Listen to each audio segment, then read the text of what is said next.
अस्सलामुअलैकुम दोस्तों, जापान में दुनिया का सबसे मसरूफ़ और सबसे मौसर रेल निज़ाम मौजूद है। ये हैरत की बात हो सकती है क्योंकि आला मुसाफिरों की मकदार और कारकर्दगी हमेशा एक दूसरे के साथ नहीं चलेगी। इस कारकर्दगी को कुछ तरीक़ों से हासिल किया जाता है जिनकी आपको तवक्का नहीं हो सकती, और ट्रेन कंपनियों चीज़ों को आसानी से चलाने के लिए तरह तरह के हथकंडे इस्तेमाल करती हैं। अगरचे वक्त पर चलने से कहीं ज़्यादा जापान की ट्रेनों में और कुछ नहीं है। कुत्तों की तरह भौंकने वाली ट्रेनों में तखीर के लिए खुदकुश मुतासरीन के लवाहिकीन से चार्ज लेने वाली ट्रेन कंपनियों से जापान के रेलवे निज़ाम के बारे में हैरत अंगेज़ हक़ाइक़ जानिए।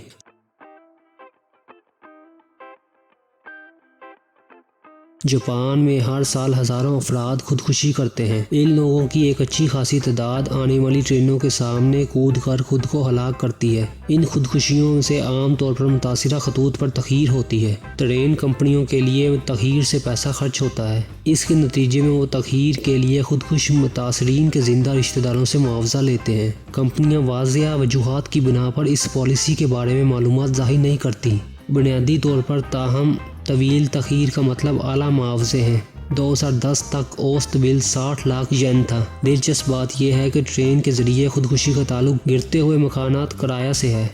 मकानात अमूमन लाइन्स पर सस्ते हो जाते हैं, जहां ट्रेन के जरिए खुदकुशी आम हो जाती है। जब भी कोई शख्स अपनी जायदाद के अंदर खुदकुशी कर लेता है तो मकान मालिक की परेशानी और बढ़ जाती है। जागीरदारों को अक्सर इस हकीकत को छुपाने में सख्त मुश्किल पेश आती है क्योंकि जापानी कानून इनसे साबका खुदकुशियों को मुतवक्का किराएदारों को मतला करने की ज़रूरत पेश करता है। बहुत से मकान मालिक खुदकुश मुतासरीन के अहल खाना से भी मुआवजा लेते हैं।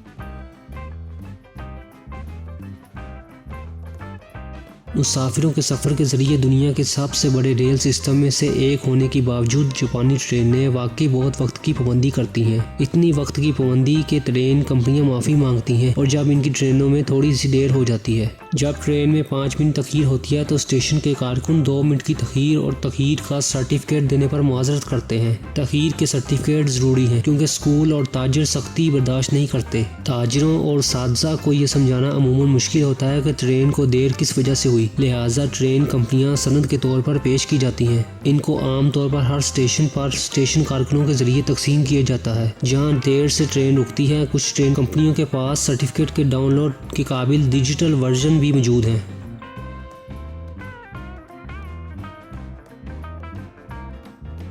जापान में हिरन आमतौर पर लोहे के ज़रात की रेलिंग चाटने के लिए ट्रेन की पटरियों पर चलते हैं। ये हिरन के लिए मोहलिक साबित हुए हैं, जो पटरियों को चाटने में इतना मगन हो जाते हैं कि उन्हें एहसास ही नहीं होता कि ट्रेन आ रही है। तसादम को कम करने के लिए ट्रेन कंपनियों ने कुछ गैर रवायती हथकंडों को इस्तेमाल किया है। उन्होंने ऐसे इलाकों में पटरियों पर शेरों के पूप मलने का काम किया है जहाँ अक्सर हिरन पाए जाते हैं। ये मनसूबा नाकाम हो गया क्योंकि बारिश ने इसके धुएं को दूर लिया। एक और मनसूबे में अल्ट्रासोनिक लहरों का इस्तेमाल शामिल था, जो रेलगाड़ी के करीब होने के वक्त ही तब्दील हो जाता था। रेलवे टेक्निकल रिसर्च इंस्टीट्यूट ने एक और ज़हीन ख्याल पेश किया। उन्होंने ट्रेन में हिरन और कुत्तों की आवाज़ बचाने के लिए सिर्फ स्पीकर लगाया। जब भी हिरन को पाया जाता था तो स्पीकर हिरन की आवाज़ में 3 सेकंड तक आवाज़ उठाता। इस आवाज़ का इस्तेमाल हिरनों की तवज्जो हासिल करने के लिए किया जाता। इस तेज़ी से इसके पीछे 20 मिनट का भौंकने वाले कुत्ते आते हैं, जो आमतौर पर हिरनों की हिफाजत के लिए खराबी का बायस बनेंगे। टेस्टों के दौरान ट्रेन के करीब आने पर हिरनों की तादाद पटरियों के करीब ही रह गई थी। इंस्टीट्यूट ने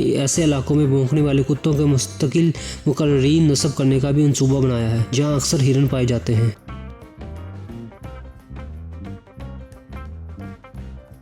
हम पहले ही बता चुके हैं कि जापानी ट्रेनों को देर से जाने की इजाज़त नहीं है। जैसा कि ये पता चलता है, उन्हें जल्दी जाने की भी इजाज़त नहीं है। नवंबर 2017 में एक कंपनी ने सुकुबा एक्सप्रेस लाइन, जो टोक्यो और सुजुबा के मबैन चलती है, कि ट्रेन को 20 सेकंड कबल स्टेशन से रवाना होने के बाद मुसाफिरों से माफ़ी मांगी थी क्योंकि कारकुनों में से एक टाइम टेबल की जाँच करना भूल गया। माज़रत इसलिए ज़रूरी थी क्योंकि इससे काबिल एतमादी की वजह से ट्रेनों के लिए जाना जाता था।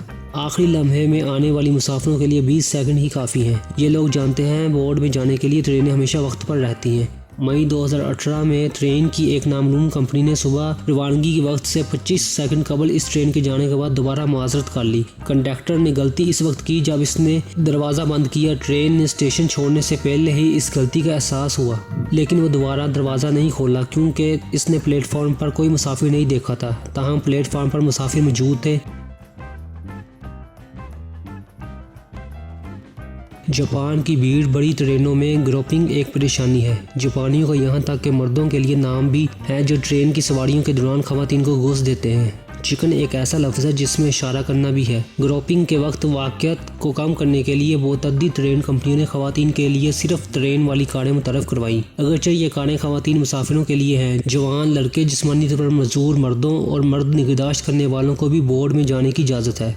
तमाम ट्रेन कंपनियों में सिर्फ खवातीन के लिए गाड़ियां नहीं होती और वो जो इन्हें दिन भर चलाती नहीं रहती। कुछ ट्रेन कंपनियां सिर्फ हफ्ते के आखिर में या रश के औकात में इनको चलाती हैं। कुछ मर्दों और खवातीन ने सिर्फ खवातीन की कारों के जवाब में मर्दाना कारों का मुतालबा किया है। मर्दों का कहना है कि वो सिर्फ मर्दाना गाड़ियाँ चाहते हैं क्योंकि वो मखलूत कारों में खवातीन पर झूठे इल्ज़ाम लगाते हुए खौफजदा रहते हैं। जापानी मर्द ये भी शिकायत करते हैं कि महफूज गाड़ियाँ वाली खवातीन उन्हें मशकूक नज़र से देखती हैं और उन्हें मुमकिन तौर पर ग्रोपर समझती हैं। दरअसल कुछ मर्द कहते हैं कि सिर्फ खवातीन की कारों का वजूद इस हकीकत का सबूत है कि खवातीन तमाम मर्दों को चिकन के लिए मुजरिम समझती हैं।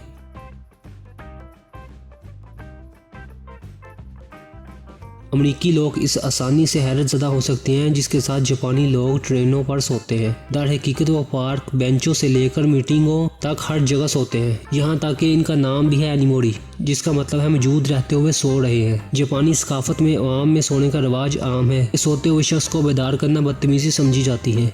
दिन के वक्त जापान की नींद इसलिए कि वो सख्त मेहनत और लंबी मेहनत करते हैं, अक्सर रात को इतनी नींद नहीं आती। वो काम पर सोकर इसके लिए कज़ा करते हैं। वो कारकुन जो काम पर सोते हैं वो अपने आप से ज़्यादा अपने काम के लिए वक़्फ़ समझे जाते हैं। वो सो रहे हैं क्योंकि उन्होंने बुनियादी तौर पर खुद को थकन में मुब्तला कर दिया है।